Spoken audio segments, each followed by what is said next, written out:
I kindly ask Meng Foon to bless this launch with the karakia. O mōrena tātai. Hau toto. Ko tū heke ana, ko rongo heke ana, ko te ngā kau ko tū. U taina taku kawa nei, he kawa tū a maunga. Kaui wini kawa wana parata tū ki te rangi. Au e ki, whano, hala mai te toki. Haumi e, hui e, tāiki. Whakatau mai rā kia tātou ka whakaemi nei. Namaskar, namaste. Me ki assalamu alaikum, me ki ngā mōmō reo kei mai ngā tātou ni hao. Ka tuku whakamihi. Kei rō mātou i te takiwā o Waitākere. Kei rō mātou i te takiwā o Ngāti Whātua ki o Rākei. Nei rā te mihi ki ngā hunga kuwhitu rangi tia, nā rā te e whakakoro wai hea tātou o tēnei rangi kei raro i te koro wai o te rangi Māori me te rongo pai. Ladies and gentlemen, thank you for the opportunity to give an opening prayer. The opening prayer is from the Horota Waka, which in that time, about 1,000 years ago, before they left, they said the prayer to give them guidance to a land that they saw birds and other animals actually migrate, and they said, there must be something over there. And they came over here with the greatest technology at that time, the fastest waka haurua ever in the world, to travel over 3,500 miles. That is a feat 1,000 years ago. And we arrive at this juncture as migrant people ourselves to this beautiful land. And we are blessed by your presence here in the launch of today. But I also want to acknowledge, I know Baljet's not here, but she has been a driving force of the production and the essence of celebrating our uniqueness here in Aotearoa, our contribution. The other contribution I want to say is because often we are challenged by what is the contribution of ethnic people here in Aotearoa. Not only it is the economy and the culture and all the other things that you bring. Remember the fact that in the Second World War, Indian people and Chinese people, they wanted to go and fight for king and country. And they gave their lives to that sacrifice for the freedoms which we enjoy here today. That is the other major contribution, as in passion for this beautiful land called Aotearoa. Hoi anō, ka tuku whakamihi ki GDEP. Thank you very much for the Waitākere Ethnic Council Board for your organising of this event along with your board members. Just acknowledge all the MPs here. Where do I start? Minister Tyford, Deborah, Minister Radha Krishna, Ibrahim, and I know that maybe MP in the future, but there we have Somerville. Folks, I know this is an important year for local government. As a former mayor, I encourage each and every one of you to participate either way in local government. It is at the coalface of all matters that deal with your daily lives. Whether you're standing or whether you're voting, I encourage you to give 100% to that effort for the well-being of your community. Nō reira, my 8 minutes is up, but thank you for the gathering here today of our leadership and our community members. You are awesome. You are making our country have great, harmonious communities through the efforts of your daily chores, your daily passion, your daily lobby, and all of us. Nō reira, tēnā koutou, whakatau mai rā. Kia ora, Gide.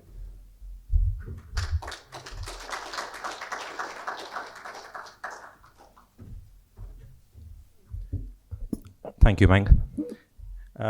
The idea for this report all started at a cafe early last year when I discussed with Shamubeel how we could display the importance of ethnic communities in New Zealand. Often, ethnic communities are taken for granted and aren't displayed as valuable.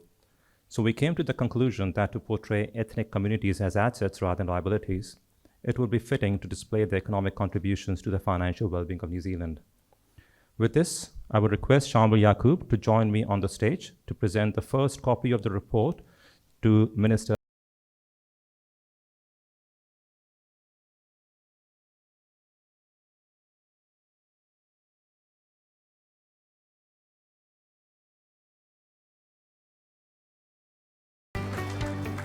Thank you, Minister. I would now request Shamubeel Yaqub to present the report highlights. It's all yours, Shamubeel. Thank you, Gurdeep. Good morning, everyone. What a pleasure it is to be here. So, as you can see, I'm very well placed to talk about ethnic communities because I'm ethnic myself. One of the things that came through in the last few years, I think, is so much of the conversation around our migrants, our ethnic communities, quite often focuses on very specific things like we have more cafes and restaurants, or we have more diversity, but we're not getting the full wide picture of everything that happens. But we also wanted to present that there is a huge diversity of what ethnicity means, and that there are some really problematic issues with what ethnicity might present in a country like New Zealand. If you are a person of Greek descent coming from South Africa, are you European or are you African? How do we present these things, and what are we actually measuring, and what are we presenting? So I'm not going to have answers for all of those things because they're big questions, and we have an entire new ministry that can help us do those things. But today what I want to do is give you an introduction to how we might think about our ethnic communities, how big they are, how diverse they are, and what kinds of contributions they make, and what sort of barriers they face, because I think we can make many things much better in New Zealand. The big finding that came through was really that there is a lot of potential that we're not quite using. There is an underused, undercapitalized potential in our communities. And it is within our reach to do much better. And I would start with saying that, when we talk about minority, it sounds very small, but actually we're about a quarter of the population, so it's not that minority at all. It's quite a large part of New Zealand now, and that has been happening over a long period of time. In the last 15 years, half of New Zealand's population growth has come from what we would call those ethnic minorities. So in this particular instance, because of the focus of the board, we've looked at the population who are not Pākehā, who are not Maori, and who are not Pacifica. Not because they're not important, but because that was the focus of this particular thing. And when you look at our GDP, and I know that's a very blunt, crude measure, but regardless, about 20%, 1 in 5 part of the New Zealand economy can be attributed to our ethnic minorities.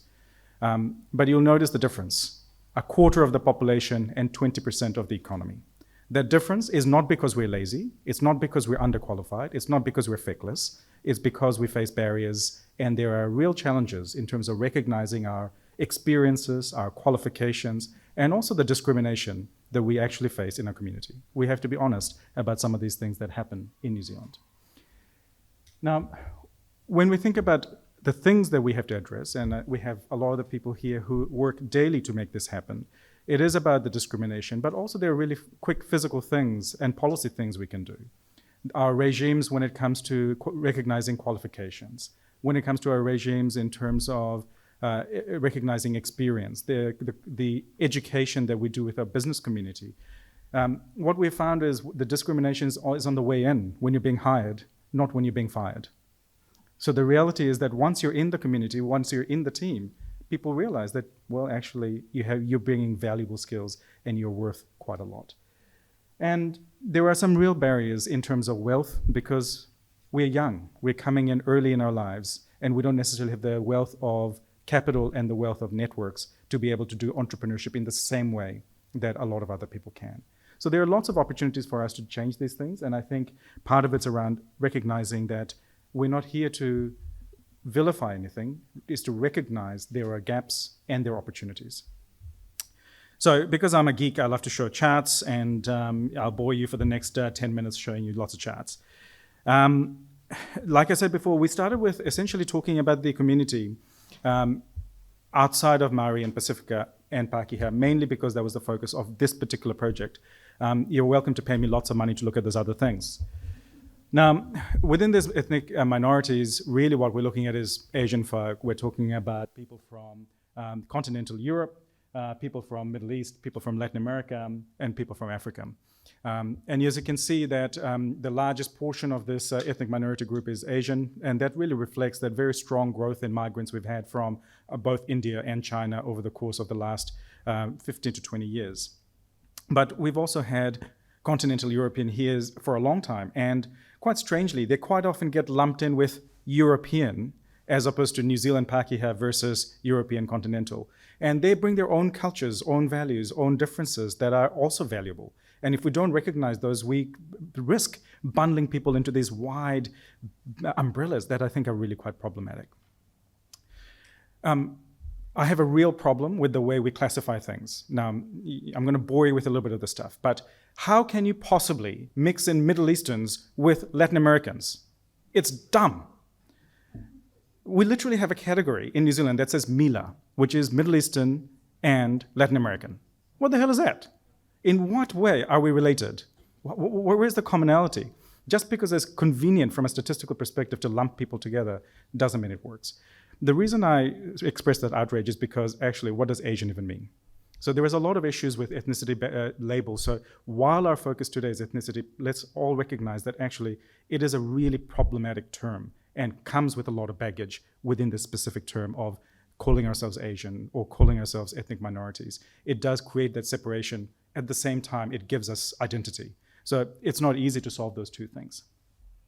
Now, like I said, the growth of our population over the course of the last 15 years has been extraordinary.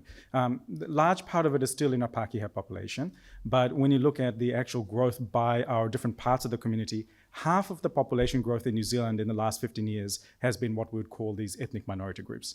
So it's an extraordinary shift that's taking place. So we started with a relatively small part of New Zealand that was what we would call the ethnic minorities, and now we're looking at a quarter of New Zealand that are ethnic minorities. And this is not going to stop. Well, this is going to keep going because our ethnic minority communities are young. They're going to have families. But what ethnicity will they be? What will my kids be, right? I'm brown. My wife is a third generation New Zealander. What are my kids? What box are they going to tick? They're going to tick multiple boxes. And that's what's going to happen in New Zealand. The identity of ethnicity, the impact of ethnicity in New Zealand is going to be very different going forward because we are a melting pot, and that's a good thing. But it comes with issues and challenges if we don't address some of the barriers that many of our people face. And like I said, mainly because of our immigration policies and criteria, most of the population growth has come from Asia, and most of it has come from China and India over the course of the last 10 or 15 years. And the third biggest source was from the Philippines. It's that whole story about what's been going on in places like Southland, where we've seen this big explosion of extraordinarily large labor force that's coming in from the Philippines to help in the dairy sector, or also if you go to our health sector, in terms of when you last got your blood sample done at lab test, that person 50% of the time is probably from the Philippines. And it's a good thing because we're bringing this extraordinarily skilled people to help deliver these critical services in New Zealand. And we have to recognize that when we talk about immigration, and I know there is a big immigration policy reset that's currently being discussed, we have to ask, what are the skills, what are the types of people that we want in New Zealand? And like I said before, I just wanted to highlight again that these ethnic labels come with a lot of baggage. Asian has Indian, Filipino, and Chinese. And you know what? Our cultures are very different. To lump us into one is quite problematic, quite difficult, other than the fact that we come from a particular geography. So let's take a bit of care when it comes to those kinds of things. When it comes to ethnic communities, by and large, this is a very difficult chart. I shouldn't have put this in, but I couldn't help myself. But really, I wanted to show you two things. One is that most of the people who come to New Zealand, most of our ethnic communities in New Zealand are young when they arrive. So the typical age is around 25. So they've got their education, they're highly skilled, they land here ready to go. We haven't paid for any of that, but we can take advantage of their entire working lives while they're here. It's a huge opportunity. It's a huge asset that we've just that's been gifted to New Zealand. And what we also find, of course, is that most of the people who are here have spent at least a quarter of their life on average, most of the minor ethnic groups have spent a quarter of their life already in New Zealand. So their identity as an ethnic group is very blended. So someone like me, I've spent 2/3 of my life in New Zealand, but my ethnicity is still Bangladeshi. Now, but what am I really? Right? So I'm all of those things. And the changing nature of our labels and our recognition and our part in society, these are good things, but we need to recognize that these are not static things, that these things change, that we absorb the values of the community, but we also contribute our values into our community. It's a two-way thing that is really quite helpful. Now, when you look at the literature, there are lots of things that people talk about in terms of the benefits of diversity. So quite often in New Zealand, we have talked about immigration and our ethnic groups through a lens of diversity. And the reality is diversity can bring positives and negatives. We should not sugarcoat this stuff because it can create divisions, it can create differences, it can create discomfort. And we need to recognize that. And there are ways to overcome that stuff, but let us not pretend that just because there's diversity means that it's all kumbaya, because it's not. Now, the very specific task that Gurdeep had set me was around, tell me how much of New Zealand is contributed by ethnic minorities. And the number is roughly about 20%. $64 billion out of our entire economy in 2021 could be attributed to our ethnic communities. And that's because of the income that we earn from work and the returns we get from our businesses. Those are the two big sources of the economy. And it gives you a bit of a feel over there in terms of just how the distribution of our economy works. The biggest chunk, of course, is coming from the biggest chunk of the population, but also those with the biggest ownership of businesses and work. So Pākehā make up the dominant part of the New Zealand economy. Maori make up around 10%, Pacifica about 4%. And I would highlight that both Maori and Pacifica significantly underperform when it comes to the economic contribution because they face the same barriers that other ethnic minorities do. It is the same barriers in terms of access to education, access to qualifications. But even once you account for age, qualification, industry, occupation, Maori and Pacifica earn less than other folk. There is discrimination in New Zealand. There is racism in New Zealand. We have to open our eyes that there are significant barriers for much of New Zealand outside of our Pākehā communities. Now, when it comes to our ethnic minorities, about 20%, and you can see almost by virtue of being the largest population group, Asian is the biggest group, followed by continental Europe. Continental European tend to outperform others because we recognize their skills and they tend to earn more, work in better jobs than other ethnic community, other minorities. And then we've got a growing Latin American population. And so far, the Middle Eastern and African communities are still very, very small in New Zealand, and hence their contribution to the economy is still very small. Now, the way to think about the economy is, this is my kind of this is my kind of mental framework. Intellectual makes you sound smarter than you really are, right? But when we talk about GDP, what are we actually talking about? What we're talking about is income from work and income from capital. And that means whether you're working and how much you earn at that work. And when it comes to the income from capital, that's about the profits from your business or the returns from your investments. So that's just a rough framework to think about. You know, GDP is not that scary, it's not that complicated, but it mixes in lots of different things. And so sometimes it's hard to kind of think about these things when you see that big aggregate figure of $64 billion. What does it mean? Is it good? Is it bad? Where is it good? Where is it bad? And I want to show you that. And what I want to show you is that when it comes to per person GDP, you can see that most of our ethnic minority communities, in fact, underperform relative to the national average. So when it comes to the European and Latin American is a funny one because it's such a small population, there is an overrepresentation in some really highly skilled jobs, and that makes their GDP contribution per capita quite high. But generally speaking, outside of Pākehā, we're looking at much lower and statistically different lower economic contribution per person. And it's not economic contribution, I would say it's economic reward for the skills and the effort and the qualifications that they bring.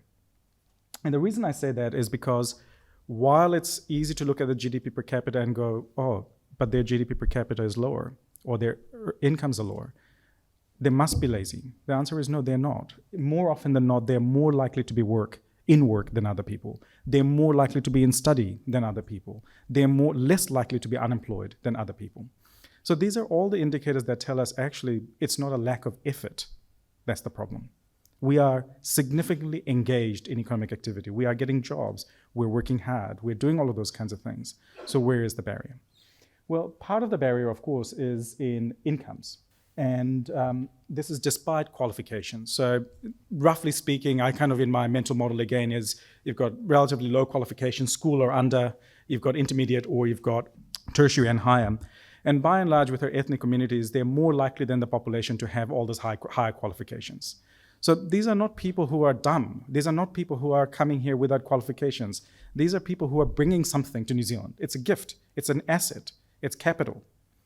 The question is, are we using it and are we rewarding it? And the answer is not quite.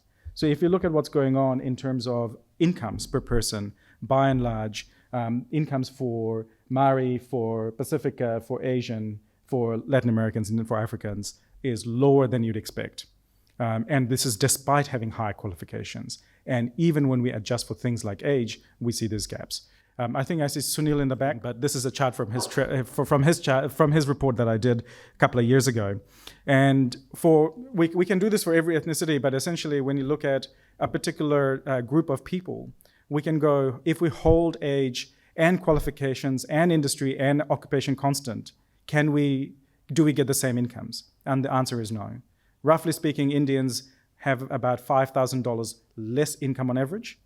Half of that can be explained by differences in income and qualifications and types of jobs they do, and the other half can't be explained. And I put it to you that other half is discrimination. The other half is all the barriers that we know that migrants and young people and new entrants face. So there is work to be done. This is to say that there is evidence that there are barriers that we face in New Zealand that stops us from making the most of the qualifications, skills, experience that people bring to New Zealand. But we also find that it's not just when it comes to work, it's also when it comes to entrepreneurship. So for those of you who also have a focus on Pacifica and Maori, I'd say we are failing Pacifica and Maori when it comes to entrepreneurship. The rates of entrepreneurship for Maori and Pacifica is abysmal. It is not good enough. If we want people to be able to contribute to themselves and to communities, we need to be able to get them to do more in business. So as a first step, I think we need to really improve the way that we do procurement in local government and central government. We need to have an indigenous policy that is much better than what we have now. And I know we've made a lot of progress, but we need more, because look at those statistics. It's not good enough. So in comparison to Maori and Pacifica, our migrant communities are in fact much more entrepreneurial, but relative to Pākehā, we're not. And so there is a gap. And when you look at what happens in other countries that are relatively open to immigration, like Australia, Canada, USA, UK, the rates of entrepreneurship amongst migrant communities is much higher than we find in New Zealand. Are we getting different people, or are we putting in place other barriers that are stopping them from happening?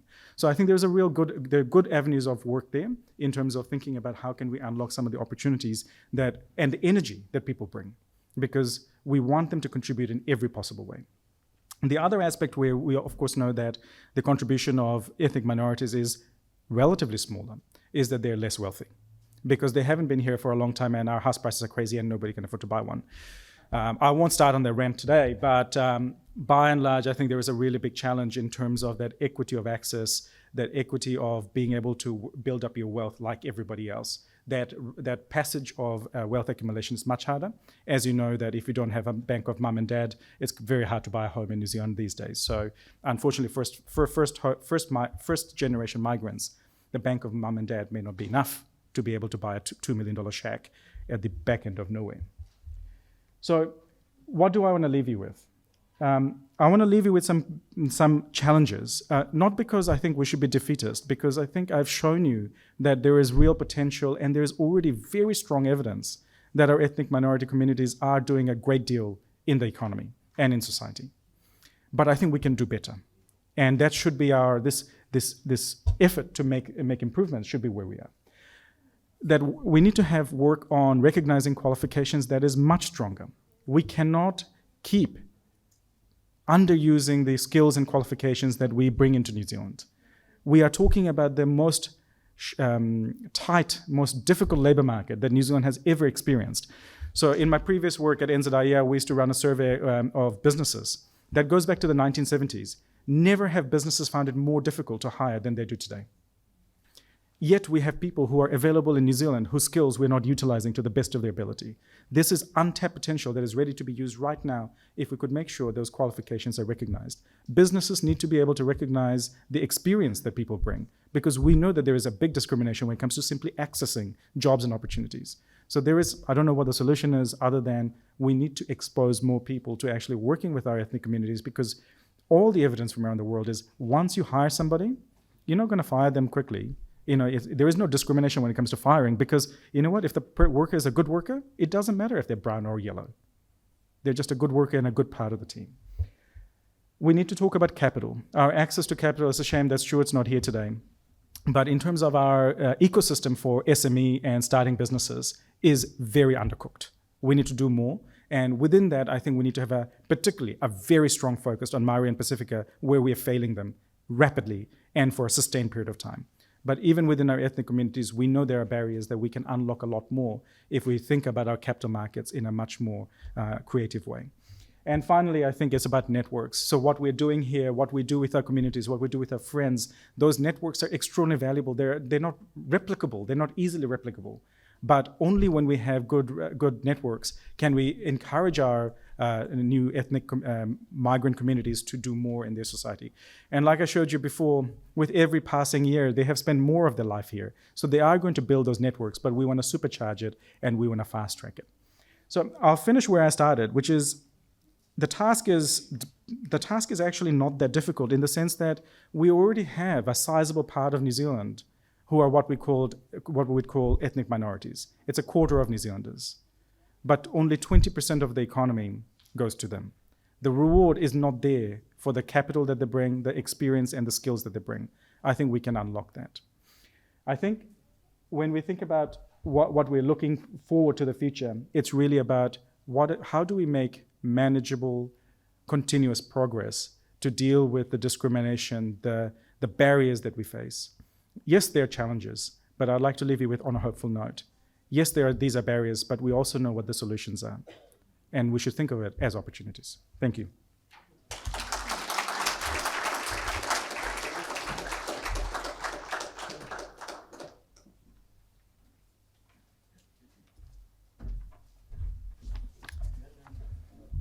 Thank you very much, Shamubeel. I'm sure this presentation is going to make a huge difference in our mentality, our thinking, and especially the policymakers. Can I now request Minister Phil Twyford to say a few words of the report? Thank you so much.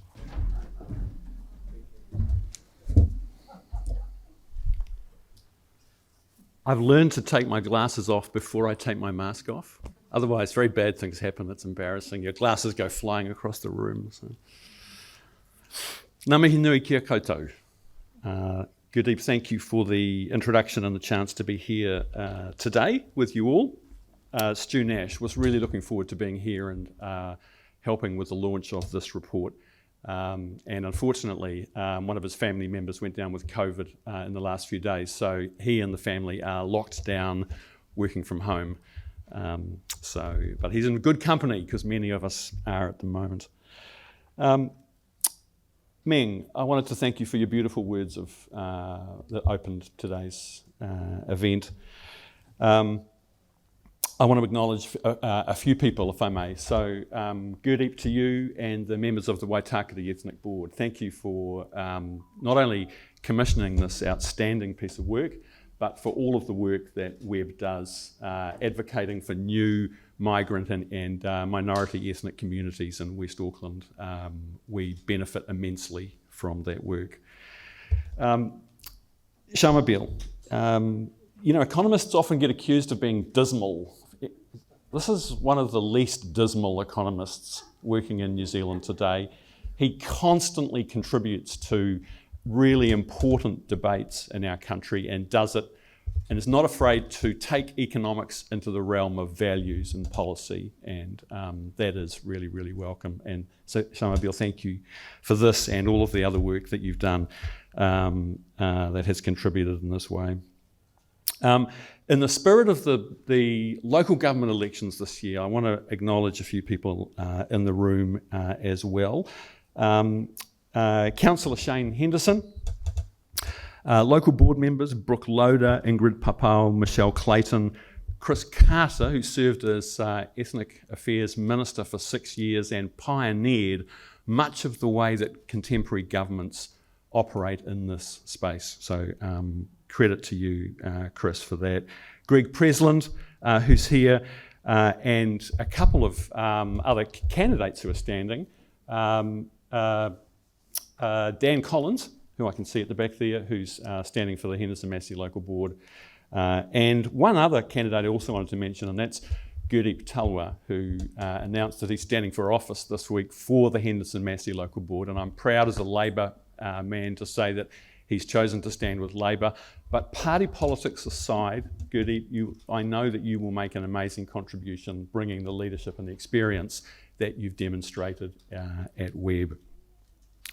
I wanted to also acknowledge my parliamentary colleagues, so my fellow Minister Priyanka Radhakrishnan, looking forward to hearing what you have to say, Priyanka. Deborah Russell, my fellow West MP for New Lynn, and I think, is Golriz here from the Green Party? No, okay. But before I go any further, I also wanted to really dedicate my remarks this morning to Baljit Kaur, who's much loved by many of us in this room today. She's written a lovely piece that you will hopefully have seen on your table. She initiated this project. Her values of social justice and empowerment are what kind of lie beneath the debate that this report is aiming to spark. And she's got a big fight in her hands at the moment with a serious illness. And Baljit, if you get to hear this, know that we miss you and we love you and we're thinking of you. In 1940, Sir Apirana Ngata gave a speech to members of the Māori battalion who were heading off to fight in the Second World War. And he told them in that speech that fighting in faraway lands was the price of citizenship for Māori. Now, 80 years on, that seems bizarre to our point of view, that Māori in their own country should have to go and fight on the other side of the world in order to claim the full rights of citizenship in their own country. We have moved a long way as a country, and warfare is no longer the currency of citizenship. But today, in some ways, this idea of contribution and people's contribution to the economy is the modern version of that currency. And this report that shows that ethnic minority and new migrant communities in this country generate 20% of the value in the economy, $64 billion a year. That is the basis of a claim for the full rights of citizenship. And I think it's a powerful platform for those communities to say, we're here, we're contributing, we're part of this place. And I welcome that. The other thing that struck me from reading this excellent report is this idea of interdependency. The report is incredibly clear and has an elegant simplicity to it. But that $64 billion that Shamubeel talked about, it's not some mysterious thing. It's actually ordinary folks getting up in the morning, going to work, raising their kids, paying their taxes, getting sick, getting well, living, dying, doing all of the things that people do. And it's a reminder that the economy is this complex and beautiful working model of interdependence. We all rely on each other. We are dependent on each other. And I'll tell you a very graphic example of it. When a whole bunch of people stay at home because of the pandemic, that's why the supermarket shelves are empty. That's why the supply chain breaks down. We need people to do the myriad of things that they do, to make the choices they do every day, to buy the things that they do, provide the services that they do. Otherwise, the economy doesn't work, and we all feel it. So what now? What is to be done as a result of this report? What do we take from it? And the first and most obvious thing I think that we've already spoken of this morning is that this shows that ethnic communities and new migrants make an enormous contribution to the economic well-being of our country, and we all benefit from that. It's clear and it's a powerful statement. It's something to be proud of. But as Shamubeel has said, there is more to be done.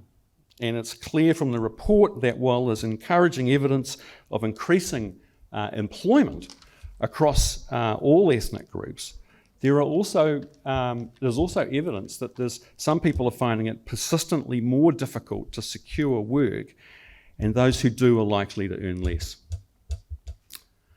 Now, for me, this report and the experience of migrants in New Zealand today calls us to build a much more inclusive economy and inclusive society, where everybody has the opportunity to get ahead, to make the best of their talents and their willingness to work hard. Now, there are a bunch of things that we can do about that. We need an education system that recognises the unique talents and the specific cultural backgrounds of the students who turn up for school. The opposite of the old industrial education system.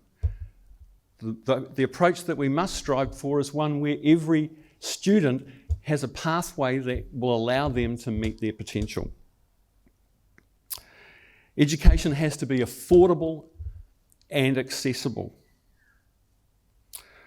We must never stop tackling the crippling costs of the housing crisis that has robbed our young people and people who don't own property of so much wealth and opportunity in recent years. We need a transport system that helps people get to work and to education. And in West Auckland, that is such an important issue, because the barriers to transport are so great. Literally, our young people can't get to the jobs and the educational opportunities that will help them to get ahead. We have to tackle income and asset inequality. But on top of all that, I think that the anti-discrimination agenda is incredibly important. We have to re-engineer our institutions, both public and private, so that in their DNA, they know that diversity on their boards, in their management and staff is an essential strength of high-performing organisations. That the way they do their business, right down to every frontline interaction with the public, must recognise our cultural diversity, language, customs, and worldview. I think that's incredibly important, and we must never stop fighting racism and discrimination in our community. It is, above all, the systematic undermining and abuse of people so that they can be exploited. It's designed to take power away, and it's the polar opposite of a society where everyone has the chance to get ahead and live to their potential. Finally, I wanted to say that I think this report is a really fascinating snapshot of one of the most interesting changes that's going on in New Zealand today.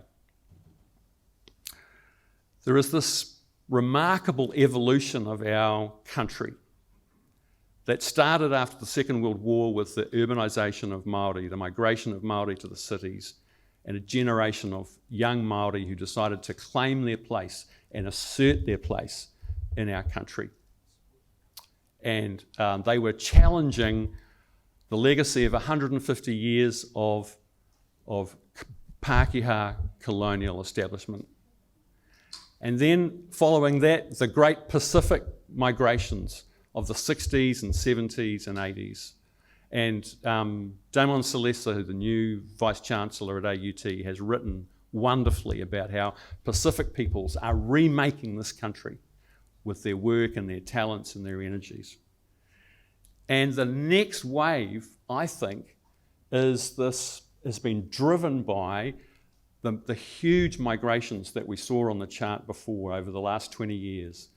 Numerically, people from India and East Asia and South Asia, and together with other migrant communities, people, Sikhs and Chinese who have been here since the 1800s, and all of the people who have come in between, from the most recent Afghans who are stepping off the plane almost every few days at the moment. These communities are, like the waves of migration before them, are remaking this country, and they are remaking it for the better, and we welcome that. And it's appropriate, I think, for Waitakere Ethnic Board to have commissioned this report, because West Auckland is a microcosm of this. It's a place for generations where people have come to look for opportunity, people have come from all over New Zealand and all over the world.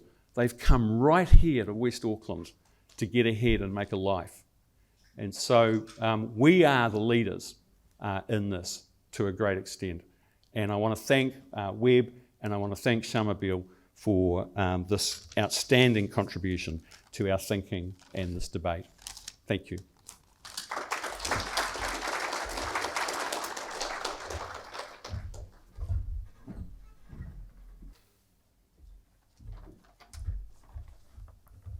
Thank you, Phil. Before we move to our next speaker, I would like to acknowledge a special person. This person was first employed by Waitakere Ethnic Board Executive about 11 years ago. And in this 11 years, she represented this organization on all platforms, events, and functions, and maintained the visibility of Waitakere Ethnic Board. She has spent a lot more hours for Webb than what she gets paid for. She's none other than Baljit Kaur. Some of you present today might know that just in late January this year, Baljit was diagnosed with a cancer called small cell lung carcinoma. This came as a huge shock, as she had an X-ray of her lungs in October 21. Her GP referred her for CT scan at North Shore on 20th Jan, which confirmed SCLC. This also affected her other parts of her body, including her brain. Immediately, she was transferred to what she calls the Grafton Hilton Auckland Hospital. Her intensive treatment plan is ongoing chemotherapy and brain radiation therapy up until end of April 22. Then she will be rescanned to see as to whether she is winning or the cancer. We have her family members present today, including her son, pharmacist Karamjit Singh Bass, aka KJ, who's a third-generation Punjabi Kiwi, who will speak on behalf of a much-cherished Waitakere Ethnic Board manager, Baljit Kaur, as Malvinder, Baljit's daughter, could not come over due to COVID. We also have Malvinder's KJ's cousin, Ravinder, from Australia, Baljit's brother, sitting on my left, and all the family. Can I please ask KJ to come on the stage to say a few words? Thank you.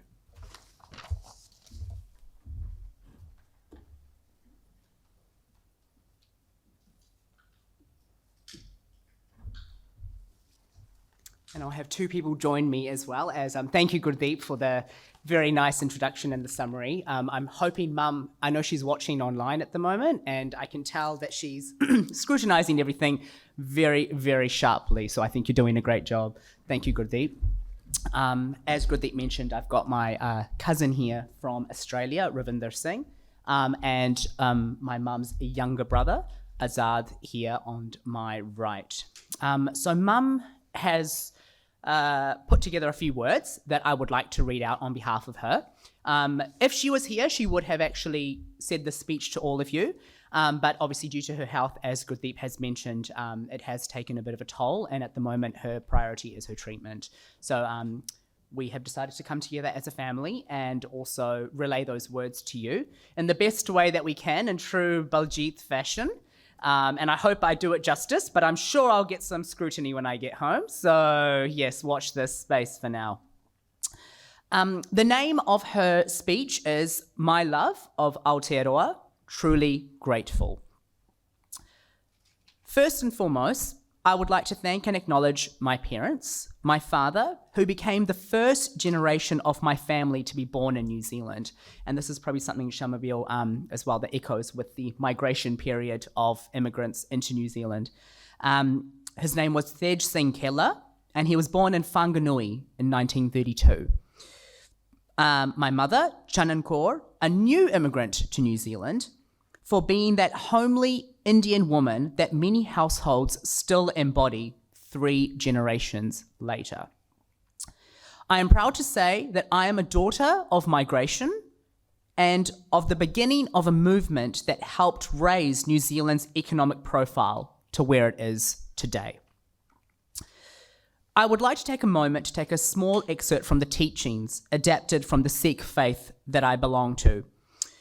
It is attributed to one of our final disciples, Guru Gobind Singh Ji, and my mother used to often use these when we were children to ensure that we were growing up with good values.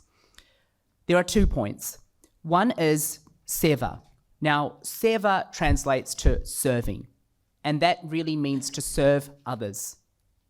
So regardless of what financial position you're in, regardless of what circumstances you are in, your priority should also be to serve other people. The second is God is universal. There is only one God. And this is something that her mother, my mum's mother, my grandmother, used to typically say to her to pass down, is that it's everywhere. You need to believe all the time. I take from these words great meaning, and these sentiments are also echoed by what most of my core wraparound group also believe in. These special people that I would like to acknowledge include my husband, Manmohan Bains, my children, Karamjit Singh Bains and Malvinder Kaur Bains, my youngest brother, Azad Manjit Singh Keller, and his partner, Nirmala Devi, who's just over there as well, my niece, Ravinder Singh, my Punjabi younger sister, Mandeep Kaur Sidhu, who has actually come from Wellington over there, who is now a senior sergeant, and younger Punjabi brother, Gurdeep Talwar. Also, I would like to acknowledge one of my best friends of more than 10 years, Mandy Spencer, who is not here today, unfortunately, as well as my other adopted daughters, Naseem Merabi and Zara Ali, who are both doctors, one at Auckland Hospital and also one at North Shore Hospital. Thank you all for being my core wraparound helpers in every way. During my up to now 10 years as coordinator and just recently appointed manager of the Waitakere Ethnic Board, I wish to acknowledge these wonderful people who have inspired me throughout this progression. Some of them are here today as well. Dr. Camille Nakid, who I did see, Monica Sharma, who I did see, Dr. Mary Dawson, Sam Farquhar, Nanette Natu, Venkat Raman, Rizwana Latif, Michelle Clayton, Sophia Kaur, Chris Carter, Zara Fazalina, Tayyaba Khan, who was the very first web coordinator, Bobby Aurora, owner of Little India Restaurant, who has selflessly always donated amazing food to web events. And I'd also like to acknowledge web past presidents Emil and Dr. Boaz Habib, Tuwe Kudikawashi, Shirley Freeman, and Naveen Prakash, as well as some influential web past board members, Zara Atai, Zaif Khan, Sunil Kaushal, Thakur Ranjit Singh, and Anne Degia Parla. Now to the launch for today. I appreciate very much that this launch has finally happened, as it was something that we wanted to present back in late October, November 2021. But Auckland was in lockdown until December, and this made it quite difficult to execute. Although I am not present today due to my health reasons, my desire for this event to commence has come true, and I'm sincerely grateful to all of you who are attending, especially at such short notice. There are a few thoughts that I would like to relay to all of you present today. Can I request that immigration please fast track all permanent overseas backlog applications as soon as possible that are outstanding? That the future government policy will look into only accepting future applications of the highly skilled migrants that their family support, as New Zealand certainly need more of these kinds of people. This has been proven to be more obvious to me in the hospital setting, where the majority of my care has primarily been made up of migrant health professionals. Kudos to these wonderful, highly skilled migrants that work so very hard with such dedication and skill beyond measure by a dollar value. These people come from, similar to what Shamubeel said, the Philippines, India, China, the Middle East, and the African continent, to name a few. I thank you all so much. I personally have been pushing, I'm sure some of you will know this, I have personally been pushing for nearly 8 years that we needed not a token Office of Ethnic Communities. I think funding to assist our communities at that time was a measly $500,000. Is that a fair representation to assist the ever-evolving multicultural great contribution that migrants have been giving to this country? We needed to be acknowledged in a rightfully fulfilling manner. So of course, I was so happy our communities now have a ministry for ethnic communities, with a fairer portion of funding available to assist all migrants, since we currently make up, as Shamubeel said, about 20% of the population, and it is continuing to grow. It was a great victory, privilege, and joy to attend the official launch of this ministry in Wellington back in June 2021.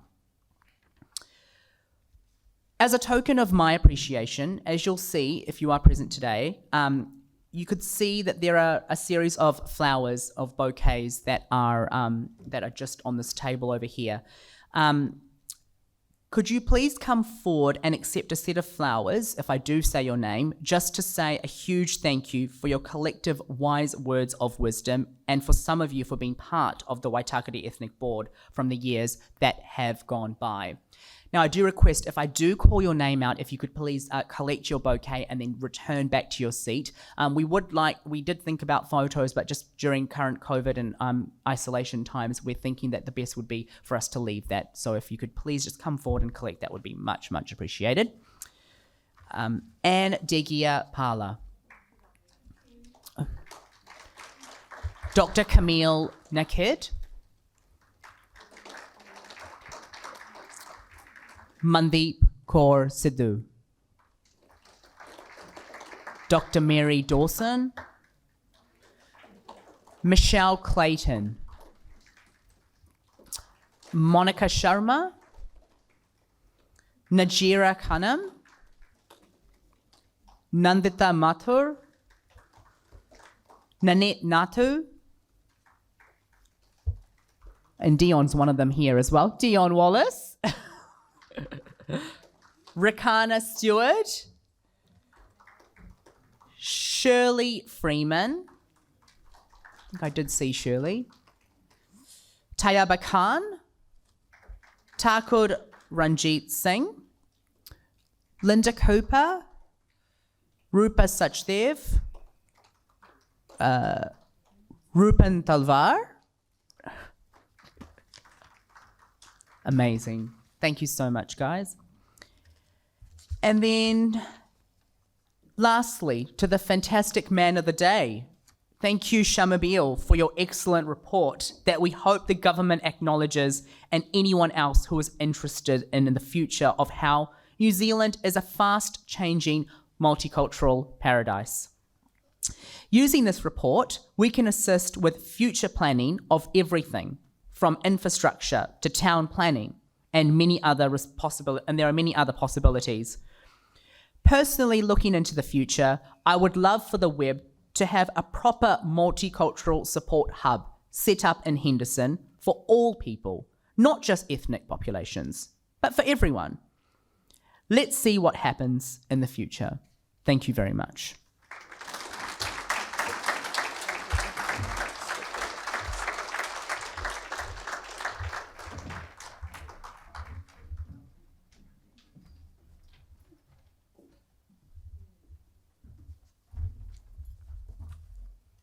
Thank you, KJ. As you rightly said, that you'll be scrutinized when you reach home. And I'll be getting a call in a couple of hours, trust me, from Baljeet. And she'll remind me, what did I miss? But she also appreciates, what did I do amazing? So I'm prepared. I'm sure you are too. Now, this is another minister that I'm going to call. I was privileged to be invited at the launch of the Ministry of Ethnic Communities last year. She is a representative of our ethnic communities. She has been a supporter for Waitakere Ethnic Board. She has been a supporter for Baljeet. She is my supporter, and she is the woman who has created history by becoming the first minister for ethnic communities and as a proper ministry. Can I please request Minister Priyanka Radhakrishna to say a few words? Thank you.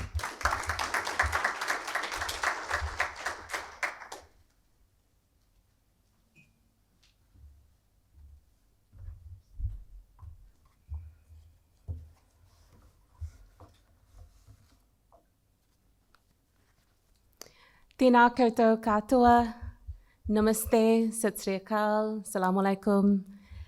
Greetings to you all in the 170 or so languages that we speak across Aotearoa, and in my mother tongue, namaskaram.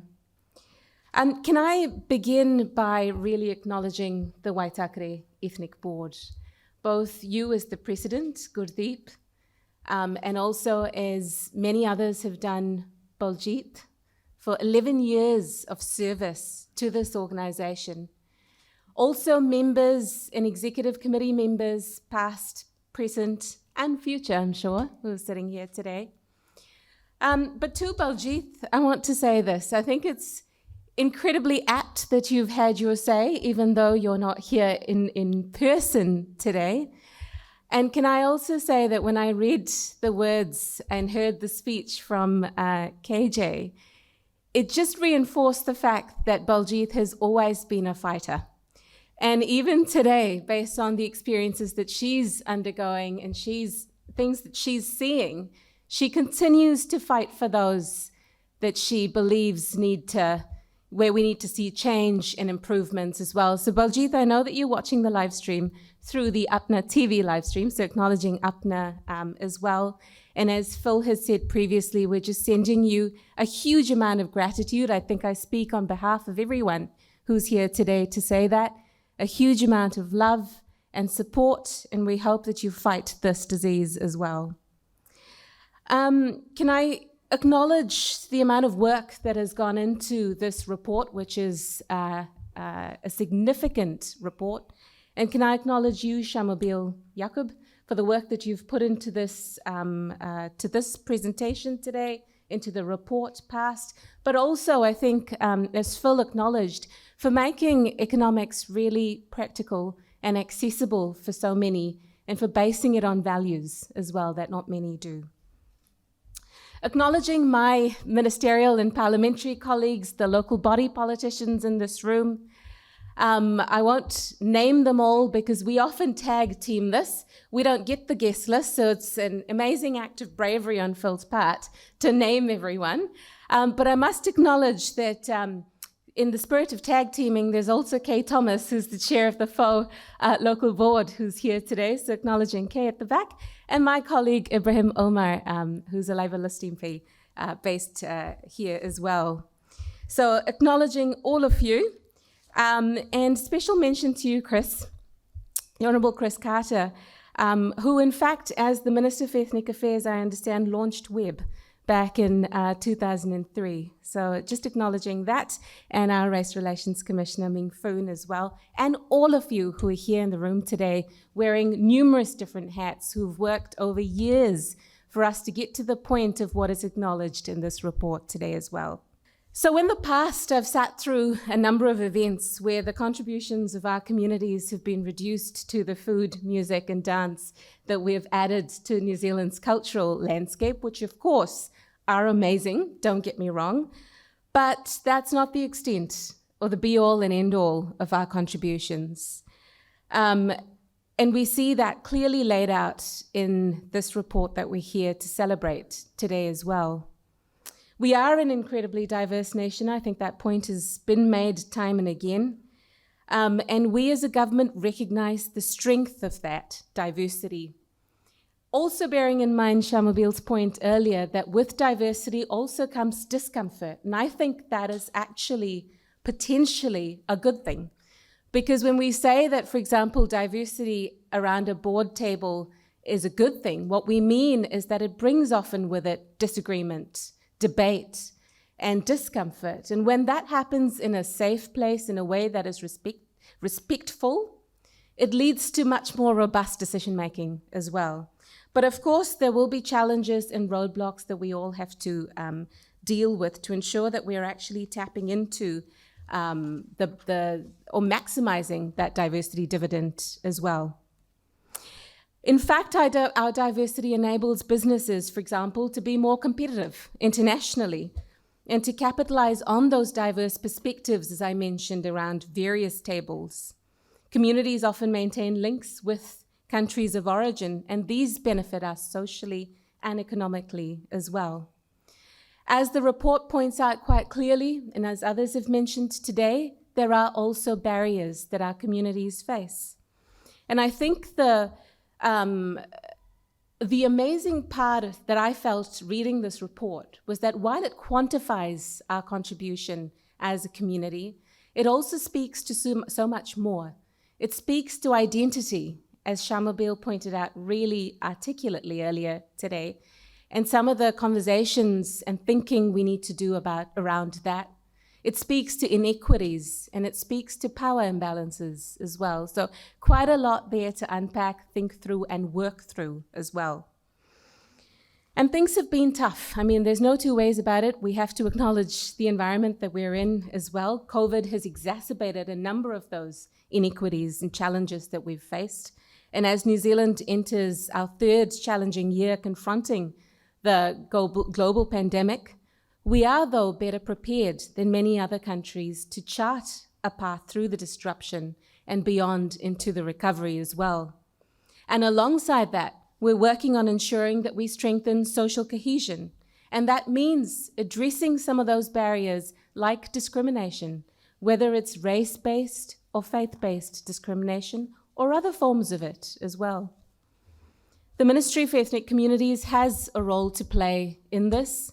Part of it is to support the excellent work that's happening at the grassroots that has led, for example, to the production of this or the commissioning of this report, and equally other projects as well. And so to Baljit's point, I'm pleased that we increased the Ethnic Communities Development Fund 8-fold from that 500,000 she mentions to 4.2 million, so that we can support work at a grassroots level like this.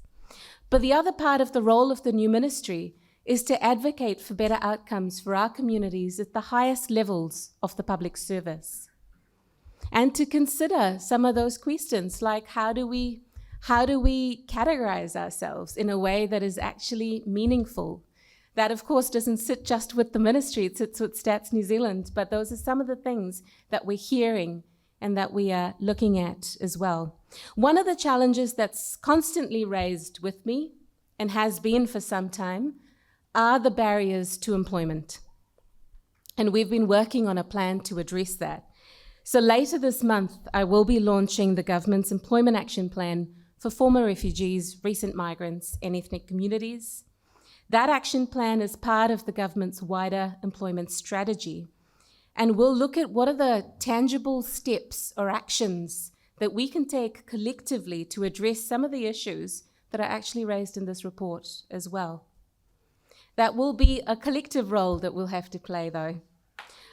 I thought I'd end, though, with the conclusion of this report, and I'm just going to read that out because I thought it summarizes what we're here to talk about today so well. It was so well put, and I quote, "Our analysis paints a broad brush picture of ethnic communities and their economic contribution to New Zealand.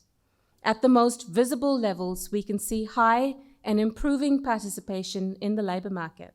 However, we also see persistently high unemployment and lower incomes, both suggestive of discrimination. Despite these hurdles, ethnic minorities contributed $64 billion, or 20% of the economy in 2021. There are many opportunities to improve the economic contribution of our ethnic communities. A culturally appropriate and sensitive lens will allow us to identify and solve the barriers to making the most of our diversity, unquote. And as I said before, we all have a part to play in ensuring that we collectively remove those barriers and maximize the benefits of the diversity dividend. This, though, is really the start of a conversation. Now, the work begins now that we actually have the evidence to see how much we contribute as a large community here and the challenges that we've heard. We now work to remove those challenges across the various sectors. Once again, thank you for the invitation to be here today. Huge thanks once again to the Waitakere Ethnic Board for its work over years to support our communities here in Waitakere and for amplifying our voices. I wish you all the very best. Nō reira, tēnā koutou, tēnā tātou katoa.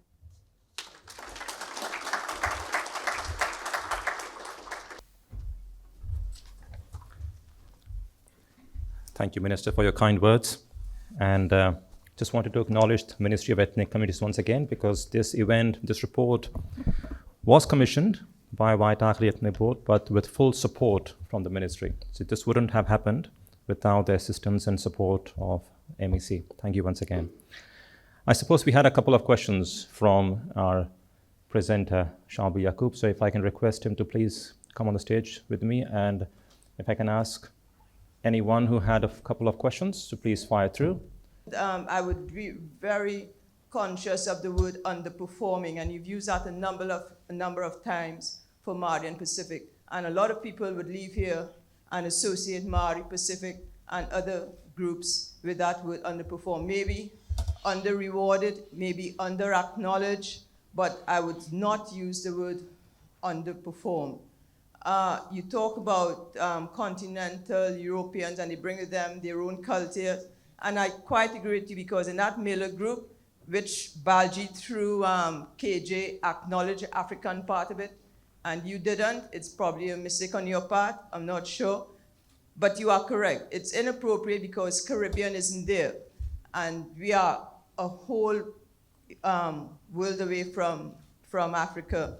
But in terms of continental European, one can argue that through their whiteness within a generation time, even though their cultures may be different, they will still be seen as Pakeha. They may have a different culture, that may be so. But for you, and if you marry somebody like you, or you have kids like you, or whatever, you will still be seen as something different. And I'm sure you appreciate that, and you don't want anything differently from that. But we have to argue that whiteness has its own property and has its own privilege, and those in that particular group has a different category and status from those that are visibly different. And so when you talk about, and the one thing I would like to say, I am really tired of the fact that we are always looking to see what economic contributions our ethnic communities make. Because if that is how we are always seen to Aotearoa, when the economy goes bad, the first people that gets blamed is our ethnic communities. So although I do appreciate, and we all know that we make a huge economic contribution, but what about our volunteerism? Because one would argue we do that. What about our social connectedness? One will see that. But what about our social cohesiveness? We're not so good at that, because if you look at things like Black Lives Matter, we were people from the Asian community, apart from Asian supporting Tino Rangatira, which is a group of young, queer Asian people, we're not there. So I want us to go beyond just always talking about our economic contribution. Okay, well, I can tell you about GDP per capita, I can tell you all of that kind of stuff, because that was the specific question that we're trying to answer. You're absolutely right that there is privilege of being white. Nobody's denying that. Everything I've shown you in the report today shows you quite clearly that Pākehā outperform, are over-rewarded relative to everybody else, because they have control of the systems and the processes, and they're the largest part, dominant part of society. Now, Yes, you're right. We can take a deficit perspective, or we can talk about under-rewarding. It is both of those things. If you listen to me carefully, I talked repeatedly about the skills, the qualifications, the experience, the values that we bring, but we're not rewarded for it. So I don't know what else I can do other than to tell you that that is what I say. In terms of African, in terms of Caribbean, you're absolutely right. I mean, the ethnic definitions that I talked about is dumb. How can you be African if you come from the Caribbean? That history of the Caribbean is, of course, very critical. So I don't have an answer to that other than to say this is why I raised it today and in the report, because it is not tenable to keep saying that you're from Africa when you come from Caribbean. It is not tenable to say that you come from Asia if you're Indian and you're Chinese. It's lazy. So there are different ways that we have to think about, but you have to start addressing the system on the terms it is and point at the flaws so that we can make differences. So I'm not sure if there was any other specific questions that I need to answer in your particular thing. No particular disagreements. You're absolutely right. Cultural voluntary contributions, they're not counted in GDP for anybody. It doesn't matter if you're white, brown, black, whatever. Voluntarism, social cohesion, these are things we don't measure. It's a problem. It doesn't mean it's not important. It just means that that's not what we were trying to do here. Of course, those things are important, but we don't know how to put a dollar value on those things. Or when we do, we don't do it very well. So don't feel like what we have done here is to exclude other possibilities. This attempt was to be very specific to say this is one blind spot where people say, what do they even contribute? Well, the answer is a hell of a lot. Back off and make sure you resource it right and address it, because there are good economic reasons for also doing that. It's an and, it's not all.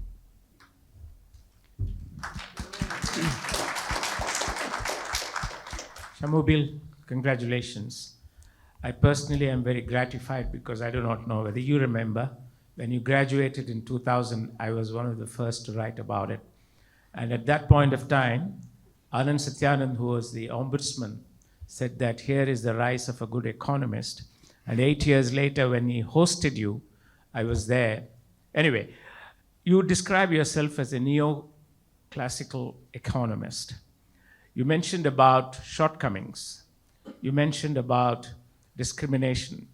When it comes to entrepreneurial enterprise in New Zealand, I fail to see what kind of discrimination one can have in terms of race, because we've got a lot of success stories of people, despite the racial background they may have, whether they're Indian or Bangladeshi or South African, they're all doing well.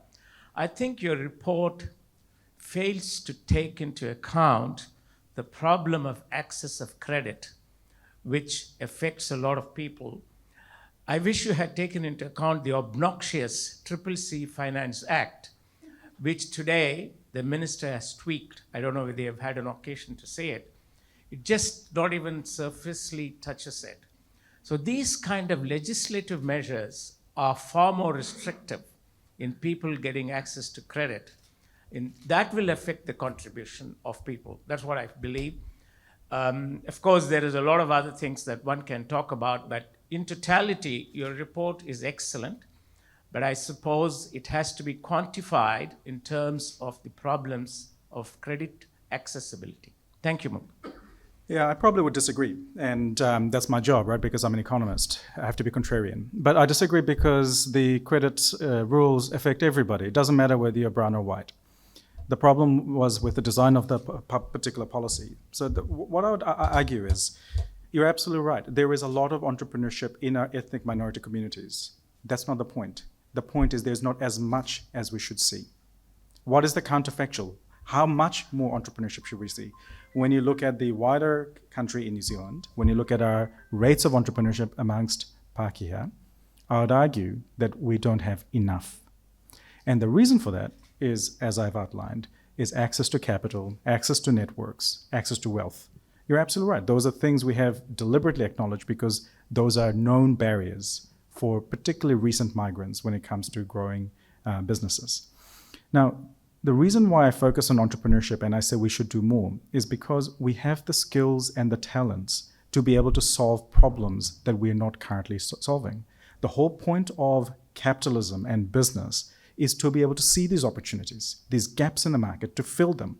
But if there are barriers in the way that stop people from making the most of it, or growing their businesses, or getting bigger, or professionalizing, or whatever it might be, those are bad things for New Zealand, not only for those businesses, but for all of us.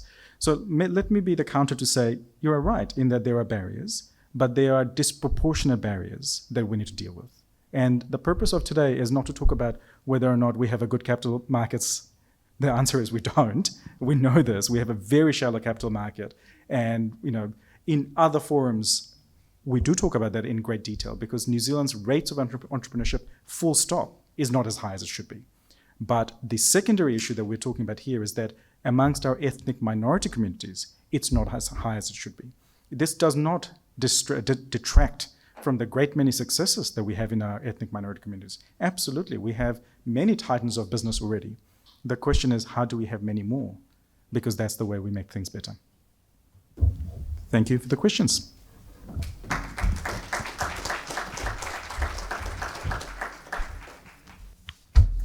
Thank you, Shamubeel.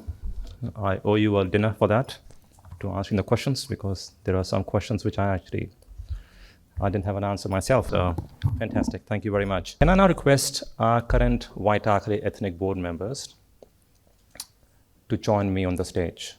Michelle, Stewart, Dion, Adil, and if I have missed anyone, then please. So Waitakere Ethnic Board has 11 executive members, but as you can see, we only are 5 here, as the rest could not make it due to COVID or other reasons. We, and that includes myself as the president, are unpaid volunteers, and we are proud of it, and try our best to give as much time as possible to this organization with no financial interest whatsoever.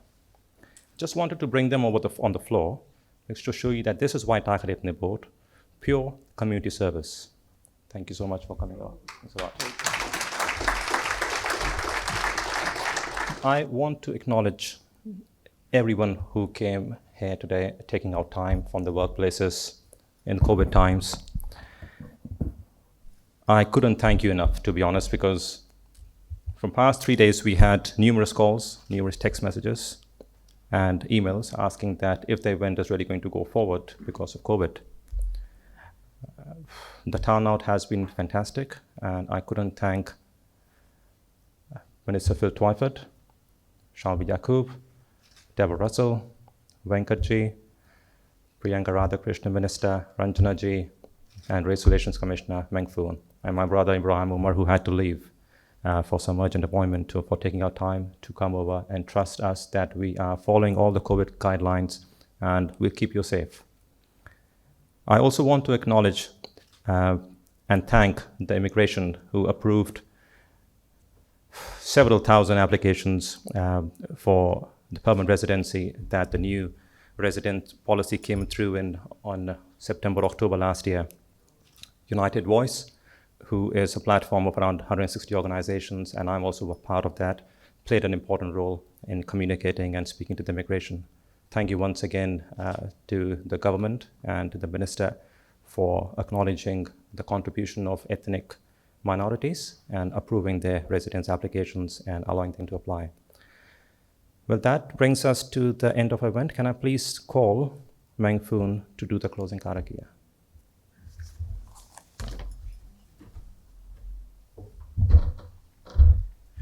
Tēnā nō tātou. It'll be in 3 parts.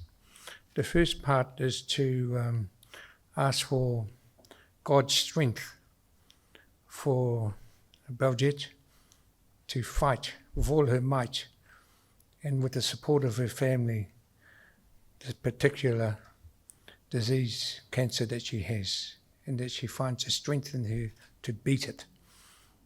The other part is for all of us that are gathered here today. And the other part, before you get into your rose shares, that you are blessed to eat them.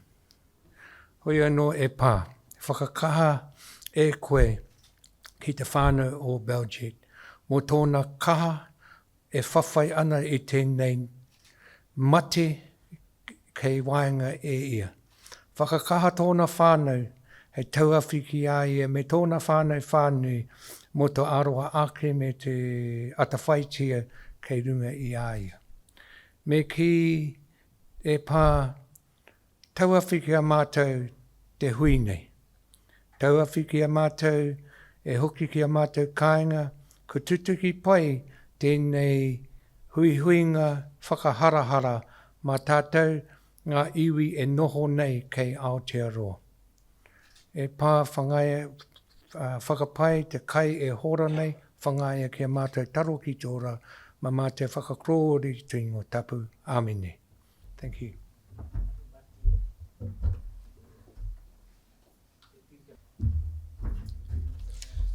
Well, that brings us to the end. Thank you so much, everyone, for coming in. And Baljit, if you're watching, we did it.